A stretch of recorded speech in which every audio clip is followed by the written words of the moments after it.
할렐루야. 옆 사람 뒷사람 인사하겠습니다. 잘 오셨습니다. 인사하겠습니다. 잘 오셨습니다. 잘 오셨습니다. 잘 오셨습니다. 성경이 말하는 승리하는 사람의 특징, 성경이 말하는 승리하는 사람의 특징이라는 제목으로 하나님 말씀을 전하겠습니다.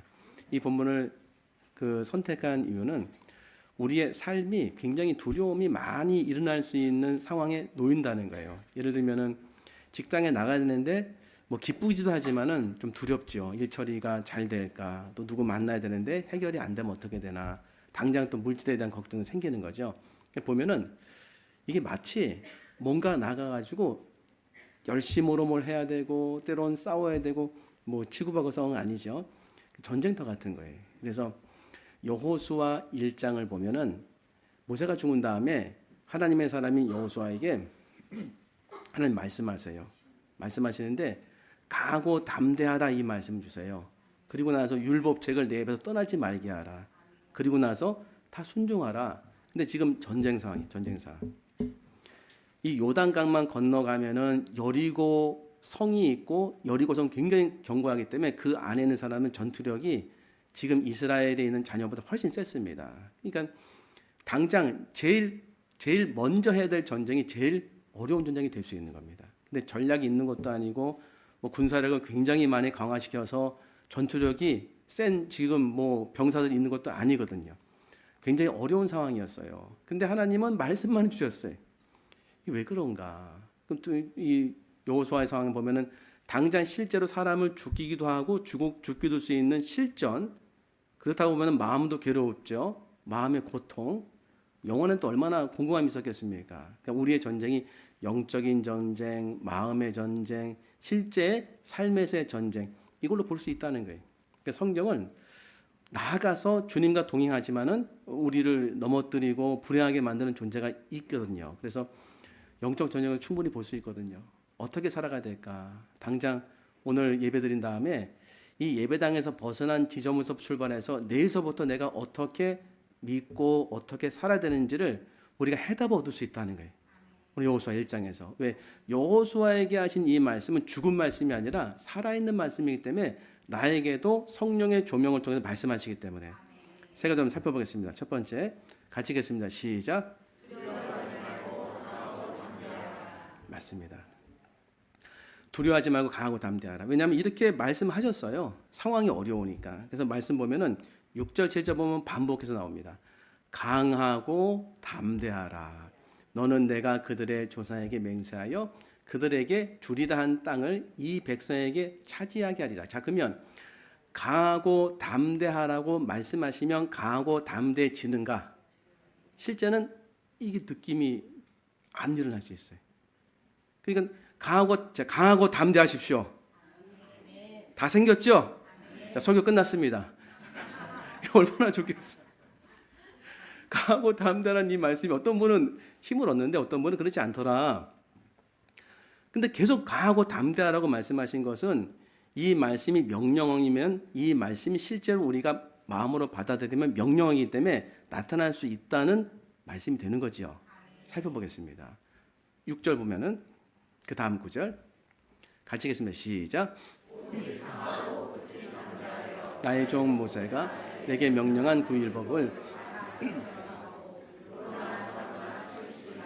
그리하면 어디로 가든지 형통하리니, 또 나왔어. 아멘인데 오직 하나 강하고 극히 담대하여.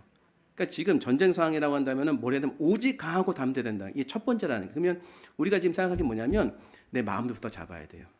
내 마음이 흔들리면 출발도 못하는 거예요. 내일 뭘 해야 되는데 마음이 일단 무너졌어요. 우리는 이거 뭐라고 한다? 멘탈이 무너진 거죠. 정신이 무너진 거예요. 그러니까 마음을 잡아야 되는데 이 마음을 뭐라고 말씀하냐? 극히, 오직 하나, 강하고 극히 담대하라는 거예요. 그럼 강하고 극히 담대하라고 말씀하신 하나님께서 무슨 강하고 극히 담대하게 할 수 있는 그 내용을 좀 주셨는가? 주셨어요. 5절 한번 읽겠습니다. 시작. 내 평생에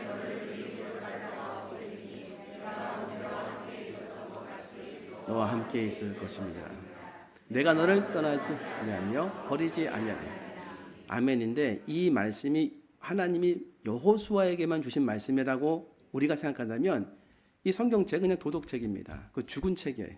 뭐 읽고 그냥 끝나는 책입니다. 근데 하나님의 모든 말씀은 성령의 감동으로 된 것이죠. 성령의 감동으로 된 것으로서 우리의 내면을 변화시키죠. 관절과 골수를 찔러 쪼개기까지 하며 하나님 말씀 살았고 운동력이 있어. 활력이 있어. 좌우의 날선 어떤 것보다 예리하게 살아있다는 거예요. 그러니까 어떻게 살아있냐면 이 말씀이 실제로 내 삶에서 능력이 되도록 성령께서 이 말씀을 이해하게 하시고 깨닫게 하시고 믿음을 주시는 거예요. 자, 그러면 여호수아에게 내 평생에 너를 능히 대적할 자가 없으니 진짜 이렇게 됐어요. 우리는요. 예수님 말씀하셨죠. 믿는 자는 능히 할 수 있는 일이 있다 없다? 능치 못함이 없는 거죠. 그러니까 병 들어가지고 자식이 뭐 불에 들어가고 물에 들어가는 이런 귀신 들린 자식을 데리고 왔어요. 아버지가. 제자들 못 고쳤습니다. 예수님 오자 그냥 하소연하는 겁니다. 당신은 제자들 못 고쳤습니다. 만약 할 수 있거든 내 자식을 고쳐주어서 할 수 있거든이 무슨 말이요? 믿는 자에게는 능치 못한 일이 없습니다. 예수님 믿으면 능치 못함이 없다는 거예요. 예수님 믿으면 예수님께서 그 삶의 인도자가 되어서 은혜를 주신다는 거죠. 자, 한번 계속 올려보세요. 능치 못함이 없는 거예요. 내 평생에 너를 능히 대적할 자가 없으리니 내가 모세와 함께 있었던 것 같이 모세는 여호수아의 바로 먼저 있었던 그런 그 스승이면서 또 지도자였죠. 너와 함께 있을 것임이니라. 내가 너를 떠나지 아니하면 버리지 아니하리. 자, 만약에 여기서 이렇게 나는 믿어집니다. 내 평생에 저도 하나님을 통해서 능히 대적할 자가 없고 또 하나님 모세라는 그런 선지자와 함께했던 것처럼 여호수아와 함께했던 것처럼 저도 함께하는 것을 믿습니다. 저를 버리지 않을 것을 믿습니다. 떠나지 않을 것을 믿습니다. 1차는 여기서 감사하시면 돼요. 자, 그 다음은 좀 생각해 봐야 돼요. 그래, 하나님이 나와 함께 하시면 내 능력이나 하나님의 능력으로 살지 해서 말씀으로 날 설득시켜 하셔야 돼요. 말씀으로 내가 자꾸 귀 기울여서 설득이 돼야 돼요. 말씀이 진리기 때문에. 그리고 자꾸 보셔야 돼요. 아, 그래, 내가 장일석이 하나님의 사람 모세와 함께 있었던 것 같이 너와 여기 하나님이 내가고 너와는 나죠. 장일석과 함께 있을 것임이라. 아, 그래, 내가 너와 함께 있을 것임이라. 하나님이 나와 함께 하신다. 너와 함께 있을 것임이라. 너와 함께 있을 것임이라. 너와 함께 있을 것임이라. 반복해야 돼. 모든 믿음은 말씀으로 오는 거예요. 내 정신을 잡는 것도 말씀입니다. 말씀. 내가 너를 떠나지 않고 버리지 않을 것이다. 내가 너를 떠나지 아니하며 버리지 아니하리니. 읽겠습니다. 시작. 내가 너를 떠나지 아니하며 버리지 아니하리니. 다시 시작. 내가 너를 떠나지 아니하며 버리지 아니하리니. 그러니까 능력으로 함께 하시고 버리지 않고 떠나지 않으신다는 거예요. 이거 인식하셔야 됩니다. 함께 하시고 버리지 않고 떠나지 않으신다. 근데 왜 우리는 이런 상처가 있나? 사람에게 많은 이런 아픔을 당해서 그렇습니다. 하나님 이렇지 않습니다. 예수님께서 말씀하셨어요. 내가 떠나가는 것이 훨씬 좋은 것은 내 이름으로 아버지 이름으로 성령을 너에게 보낼 것이다. 성령이 너에게 임하시면 너희가 함께 할 것이고 영원토록 떠나지 않을 것이다. 너희를 고아처럼 버려두지 않을 것이다. 말씀하셨거든요. 자, 그러면 저 같은 경우는 돌아봤어요. 왜냐하면 돌아보라고 했으니까. 내가 모세와 함께 있었던 것 같이 너와 함께 있을 것임이라. 그러면 여호수아는 이 말씀을 듣자마자 생각했을 거예요. 하나님이 모세와 어떻게 있었을까? 그냥 확실하게 떠올랐을 겁니다.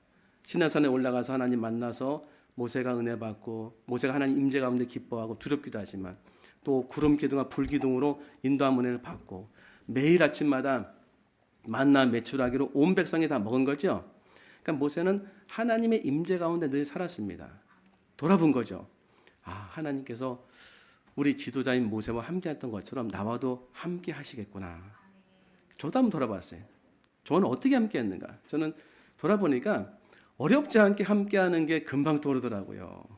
참 어느 때 주님이 함께하시는 게 느껴지냐면 1번은 일단 성경 읽다가 말씀이 깨달아지면 하나님 나 버리지 않으시는구나. 하나님 나를 떠나지 않으시는 그게 느껴져요. 설교해야 되니까. 그래서 오늘 새벽도 설교했거든요. 만약에 수년 동안 새벽 설교를 할 때 하나님이 나와 함께하지 않으셨다 한다면 불가능한 경우가 참 많았습니다.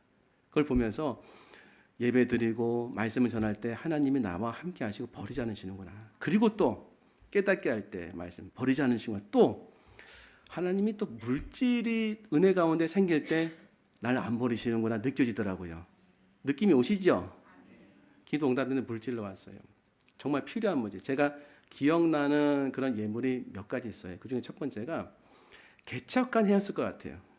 개척한 해인데 월세가 꽤 컸습니다. 그래서 내면은 또 내야 되고 내면은 또 내야 되고 돌아설 수가 없는 거예요. 근데 그날이 아마 부활절이었던 것 같아요. 부활절이어서 월세를 내야 되는데 이렇게 막연했습니다. 어떻게 하면 좋지 하는데 부활절이니까 부활절 새벽에 주일날 그 뒤에 있는 아파트에 가서 아내와 함께 계란을 다 돌리고 왔어요. 돌리고 왔는데 그 항상 보면은 이제 앞에 헌금함이 있었거든요. 교회에 들어가자마자 이상하게 헌금함을 열어보고 싶은 거예요. 열어보니까 누가 무명으로 헌금을 내시고 갔는데 그 월세를 내렸습니다. 큰 돈이었습니다. 너무 감사하더라고요. 하나님은 살아계시다. 하나님은 살아계시다. 저는 막 그때 그런 거죠. 하나님 역사하신다. 그런 일들이 꽤 많았어요. 근래에도 있었습니다. 정말 힘든 그런 가정들이 있어서 어려움에 빠져서 월세도 못 낸 거예요. 우리 피부색이 좀 달라요. 월세도 못 내서 월세를 못 내는데 꼭 왜 전화는 우리한테 하는지 모르겠어요. 주인이. 그래서 그게 어려워요. 그래서 아프리카 살가면 두 가지가 어려운데 집 구해주는 게 어렵고 직장 구해주는 게 어렵습니다. 다 문제가 생기니까. 다는 아니에요. 근데 적지 않게. 그럼 어떻게 하면 좋습니까? 그래서 어떻게 그 전화 연락하다가 아내가 이제 어떤 사모님한테 전화했는데 어려움이 있다는 얘기를 듣고서 내가 지금 출국하는데 알았다고 했다는 거예요. 그래서 보내셨어요. 그 월세를. 적지 않은 액수를. 그래서 그 월세를 받고 전기세도 있고 가스비도 있어요.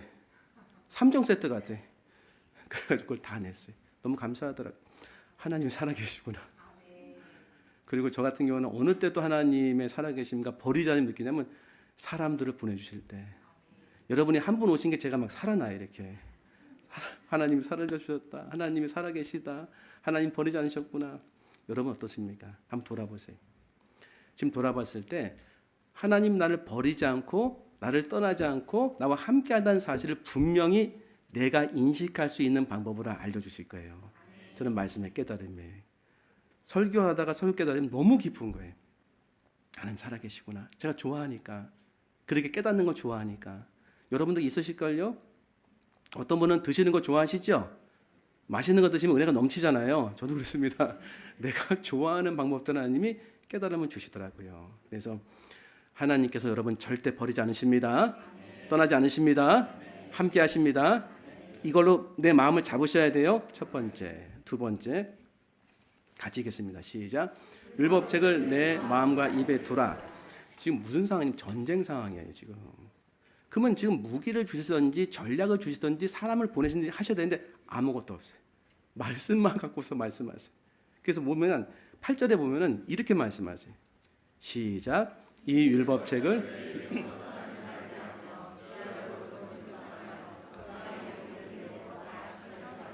그리하면 내 길이 평탄하게 될 것이며 내가 형통하리라.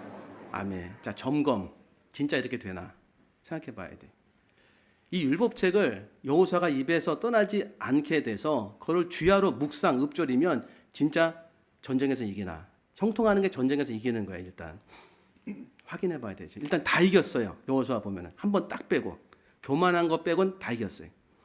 여호수아가 여리고 성에서 승리한 다음에 아이성 전투에서 패했어요. 교만해져가지고 하나님 의지하지 딱 한 번 패했어요. 나머지 30일왕을 다 무찔렀습니다. 일단 맞아요. 성경을 보면서.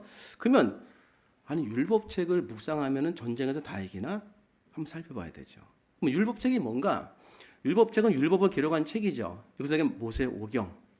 지금 여호수아란 말이에요. 그러면 여호수아 전은 뭐죠? 넘겨보면은 신명기예요.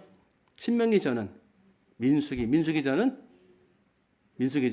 레위기, 위기가 왔어요. 그다음 출애굽기, 그다음 창세기, 모세오경. 근데 내용을 보면은 창세기 1장서부터 11장은 하나님이 세상을 창조하시고 그리고 인도하신 원역사.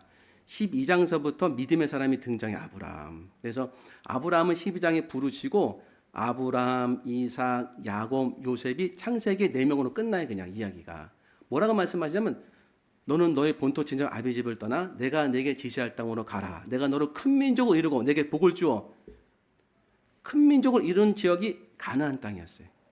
가나안 땅으로 가라. 큰 민족 이루어 주겠다. 근데 언제 이루어졌냐면 430년 뒤에. 이것도 말씀하셨어요.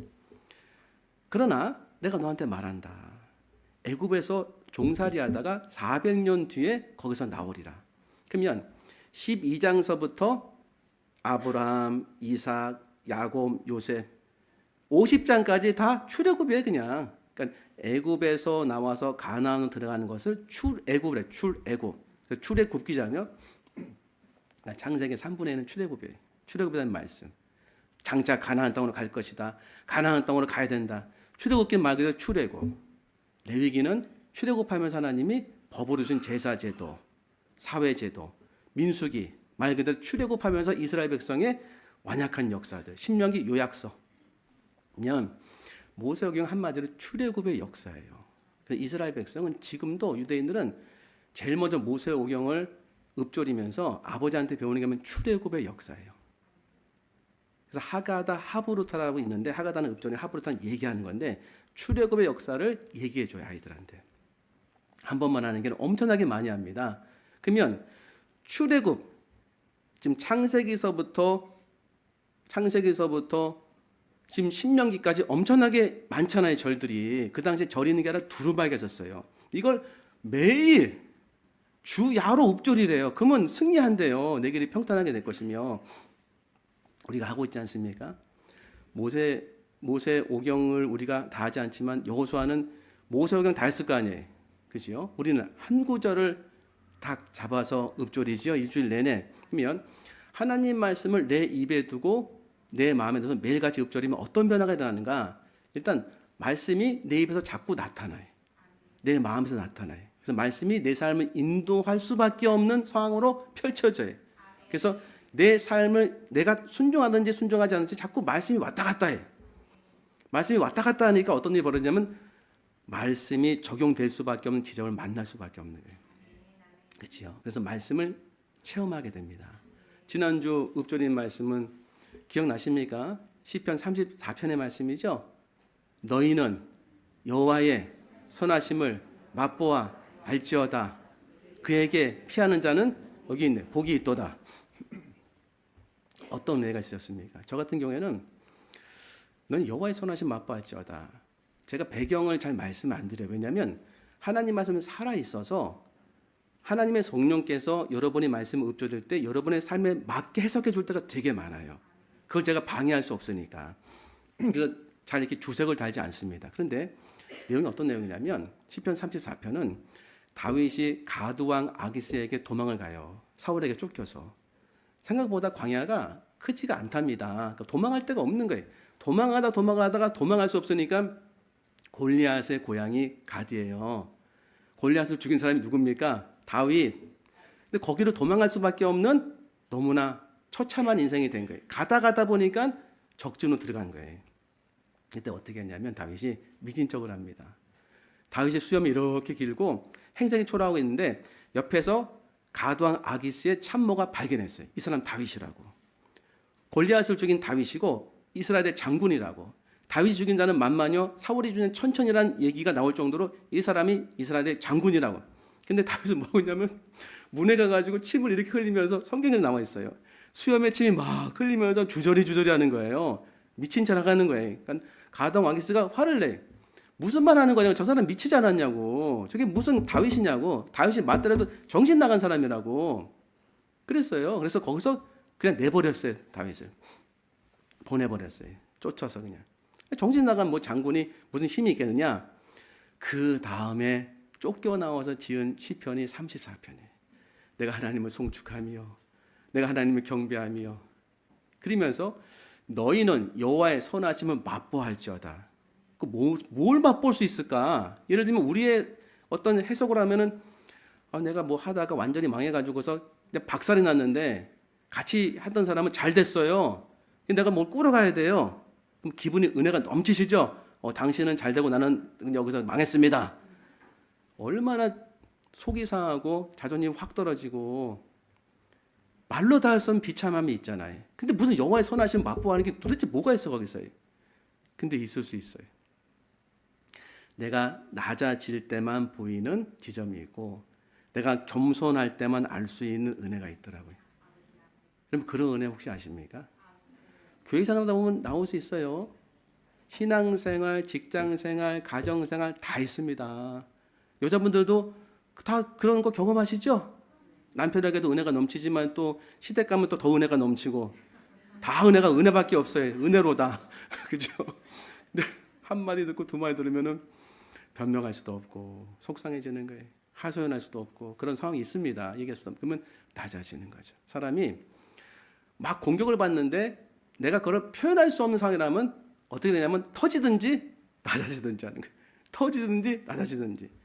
낮아졌을 때 주님이 이렇게 자기를 부인하고 남을 살리기 위해서 그 고난을 다 감수하시고 그들을 사랑하는 마음으로 사랑의 길을 가셨구나. 자기 부인의 길을 가셨구나. 겸손의 길을 가셨구나. 이렇게 슬픈 내가 이렇게 배신을 당해 슬픈데 예수님 얼마나 더 슬프셨을까? 내지는 내가 이렇게 배신을 당했는데 배신을 당해보니까 배신당한 사람들의 마음을 알게 된 거예요. 내가 아파보니까 아파본 사람의 마음을 알게 된 거예요. 내가 망해보니까 망해본 사람의 심정이 너무 확 와닿았어요. 이렇게. 그때만 느낄 수 있는 게 있었던 거예요. 내가 항상 승승장구에서는 절대 느낄 수 없었던 거거든요. 그렇죠? 없어도 걱정이지만 있어도 걱정 아니겠습니까? 걱정이 이 건강이 너무 좋아도 걱정이에요. 그죠? 그래서 낮아졌을 때 낮아지니까 낮아질 때만 보이는 게 있었어요. 저는 진짜 너무 작은 거예요. 이빨이 아프니까요. 머리가 지끈지끈하고 이 두개골이 왔다 갔다 하는 것 같아요. 잠도 안 오고. 예전에 목 디스크 걸렸을 때 은혜가 다시 회복되는 것 같아요. 지금 낫습니다. 아파 보니까 알겠더라고요. 야, 이빨이 하나만 아픈데도 이렇게 아픈데 온몸이 아픈 분들은 얼마나 아프실까. 낮아질 때만 받는 은혜가 있구나. 너희는 여호와의 선하심 맛보할지어다. 실수는 내가 했지만 하나님은 그것을 소용하셔서 은혜를 받게 하시더라는 거예요. 그에게 피하는 자는 복이 있도다. 아, 하나님 미치게 만드셔서 다윗이 도망칠 수 있도록 은혜 주신 거 아니겠습니까? 저는 이렇게 생각이 되어져요. 하나님이 그런 방법을 주셨다 할지라도 못할 수도 있고 너 미쳐라 할 때 못할 수도 있고 반대로 다윗이 미친 척한 다음에 하나님 송구해요. 할 수도 있지 않습니까? 그럼 되게 참 죄송하잖아요. 장군인데. 근데 그때도 하나님 감사합니다. 제가 이렇게 그 사람 앞에서 내 생명을 구하기 위해서 정말 어리석게 행하고 미친 척 했지만 주님께서 피할 수 있는 은혜 주시고 합력해서 선을 이루어 주셨습니다. 하나님의 살아계심을 저는 믿습니다. 제가 미친 척해도 죽을 수 있지만 하나님이 살려주셨습니다. 미친 척해서 사라진 게 아니라 하나님이 살려줘서 살았다는 것을 고백하는 거예요. 한 말씀 읊조렸는데 이런 은혜가 있더라니까요. 여러 말씀 읊조리면 말로 다 할 거 없죠. 하나부터 시작합니다. 하나부터. 그러니까 여호수아가 한 번 피한 게 교만해서 그랬어요. 만약에 이 읊조리는 말씀을 떠나지 않겠다면 한 번도 안 피했을 거예요. 아, 모든 전쟁에 내 입술에 하나님 말씀을 두면 하나님께서 승리하게 하시는구나. 맞아요. 마지막 세 번째 메시지 같이 읽겠습니다. 시작. 기록된 대로 행하면 승리하게 된다. 오늘 보니까 7절 8절 보면은요 굉장한 말씀이 있습니다. 다 행하래요. 시작. 오직 강하고 극히 담대하여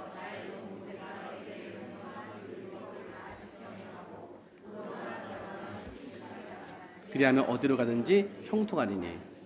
그러니까 너무나 많은 십계명의 말씀으로 출발해서 사회법, 배상법, 보상법, 제사법 다 해야 돼.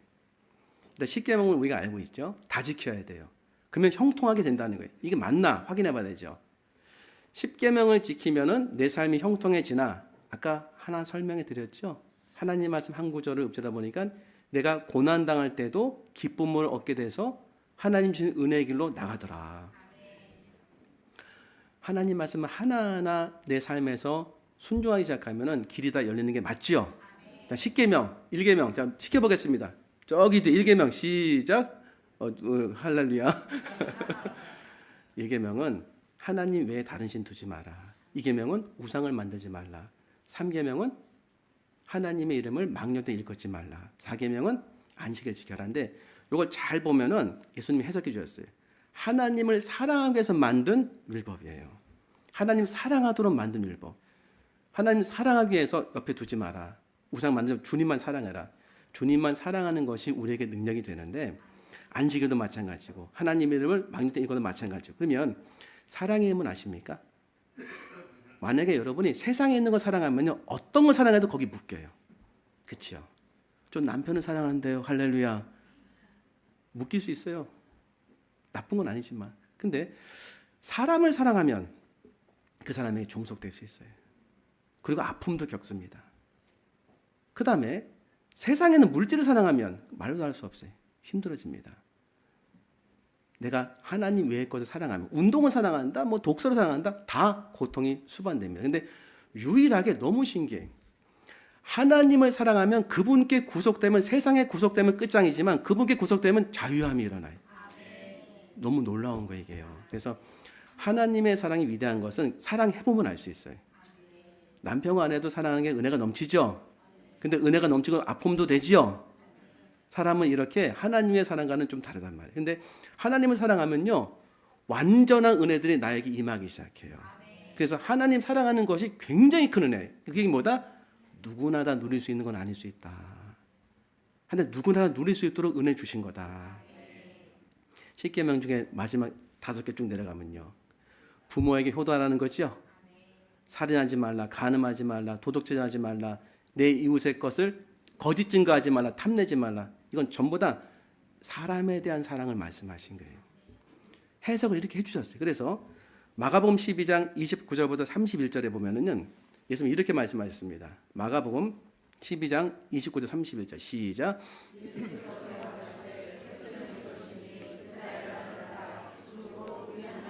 유일한 주신이라. 30절 시작.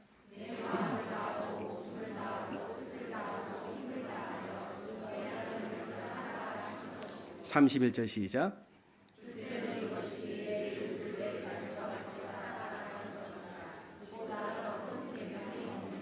자, 그러면 10계명뿐만 아니라 모든 계명이 하나님을 사랑하는 것과 내 이웃을 사랑하는 것 다 압축이 돼요. 그래서 로마서 13장 10절은요, 이렇게 말하고 있습니다. 로마서 13장 10절 시작.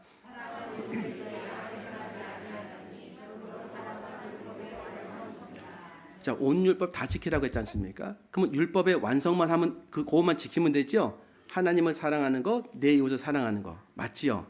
우리 모든 율법을 다 지킬 필요 없어요. 하나님을 사랑하는 것과 내 이웃을 사랑하는 것을 하면 되는 거지요? 근데 이것도 초상적이고 어려울 수 있습니다. 그래서 제가 하는 건 뭐냐면, 하나님을 언제 사랑하냐면 교회 안에서 예배 드릴 때만이라도 하나님을 사랑하려고 애를 써요. 하나님 사랑하려고. 그래서 예배 드릴 때 저도 예배 드리잖아요. 그 앉아서 있으면 찬송 부를 때, 준비 찬송 부를 때에 하나님을 사랑하려는 마음으로 찬송을 불러요. 하나님을 사랑하려는 마음으로 찬송을 부르면 하나님의 사랑이 들어와요, 내 안에. 만약에 저는 아무것도 안 느껴지는데요, 그럴 수 있습니다. 내 옆에 있는 사람이 있는데 갑자기 어떻게 사랑해요? 알아야 사랑하지 않습니까? 그런데 놀라운 건 뭐냐면, 내가 믿음이 없는데 믿음에서 믿음에 이르는 은혜가 있기 때문에 마음을 열고, 하나님 저 이제 한번 믿어볼래요, 믿음의 은혜 주세요 하면 하나님이 그걸 들으시고 믿음의 은혜를 주시기 시작한다니까요. 사람도 똑같아요. 하나님, 제가 추상적이고 눈에 보이지 않는 하나님이지만 제가 마음을 열고 하나님을 사랑하고 싶습니다 하고 찬송을 부르고 기도하고 말씀을 들으면 그 사랑이 오는 거예요. 그 사랑이 우리한테 와야 돼요. 이 사랑이 없으면요, 우리의 삶 가운데 질서가 무너집니다. 그리고 계속 갈급함이 임하는 거예요. 계속 갈급함이. 저에게 갈급함이 많이 생소된 것이 말씀을 깨닫게 하셔서 하나님의 사랑을 주시는 은혜가 있거든요. 똑같습니다. 하나님의 사랑이 나한테 전수되고 나타나기 시작하면은 그 다음서부터는 내 삶에 새로운 기쁨이 생겨요. 하나님께 지금 말씀하십니다. 전쟁에서 이기는 법은 이거예요. 내가 하나님을 사랑하는 순간 전쟁 끝난 겁니다. 그냥 진짜입니다. 여기 한번 걸어보세요. 하나님, 다니엘 기도회가 1일부터 20일까지 있는데 저 이번 다니엘 기도 통해서 하나님 사랑하는 은혜 저한테 주세요. 하나님 사랑하는 은혜 주세요. 그 사람이 세상을 바꿉니다. 저 세상 안 바꿀 건데요. 안 바꿔도 돼. 근데 하나님 사랑은 다 받아야 돼. 자, 그다음 사람을 사랑하면 어떻게 하면 좋을까? 교회 안에 있는 사람부터 사랑합니다. 저는 제가 해보니까요, 목사 아닙니까? 뭐 교육전사 때 교회 개척한다면 주님 파주를 제가 저한테 주시면은 하나님께 신성의 도시로 만들겠습니다. 좀 지나니까요, 주님 교화의 은혜를 주세요. 교회 주변에만 은혜 주세요. 교회 안에만 은혜 주세요. 아니 교회 안에라도 은혜 주세요. 좁아지는 것도 있지만은 알게 되더라고요. 변화의 능력은 하나님께 있습니다. 그분께 순종하는 거죠. 그러면 순서는 이렇게 되는 거예요. 예루살렘과 온 유대와 사마리아 땅끝까지 이르러 내 증인이 되리라. 가까운 데부터 가는 거예요. 저는 제일 가까운 게 가정보다 교회인 것 같아요. 왜냐하면 가정도 변화가 어려워요. 교회에서 좋은 걸 배워서 가야 돼. 그래서 좋은 걸 배워서 가정에게 이렇게 가서 은혜를 나누는 거더라고요. 그러면 저 같은 경우 이렇게 합니다. 사랑을 이제 그 실천할 때 사랑의 나무를 딱 잡아요. 그래서 예배 드릴 때 하나님 사랑하는 마음으로 이제 찬송하고 경배하고 말씀을 증거하면 사랑이 자꾸 나타나요. 또 하나 교회 안에서 이웃에 대한 사랑은요, 사랑으로 다 기준 삼아요. 머리가 좋지 않기 때문에 하나밖에 기억을 안 하려고 그래요. 주님 사랑으로 행하겠습니다. 그때 기억을 나게 하시는 두 가지가 있었습니다. 첫 번째는 사랑은 모든 허물을 덮느니라. 덮느니라. 사랑은 언제나 오래 참고. 두 가지밖에 안 해요. 거의 다 풀려요. 한번 해보세요. 어디? 교회 안에서부터. 사랑은 모든 허물을 덮느니라. 그래서 남의 허물이 있거나 남의 안타까운 점이 있으면 덮어요. 덮으려는 마음 먹으면 덮어집니다. 그지요? 그 다음에 오래 참아요. 오래 참으려고 노력을 해요. 그러면 하나님께서 은혜 주세요. 다 풀립니다. 오래 참지 못해서 일어나는 일들이 참 많아요. 교회에서부터 할 필요가 있어요.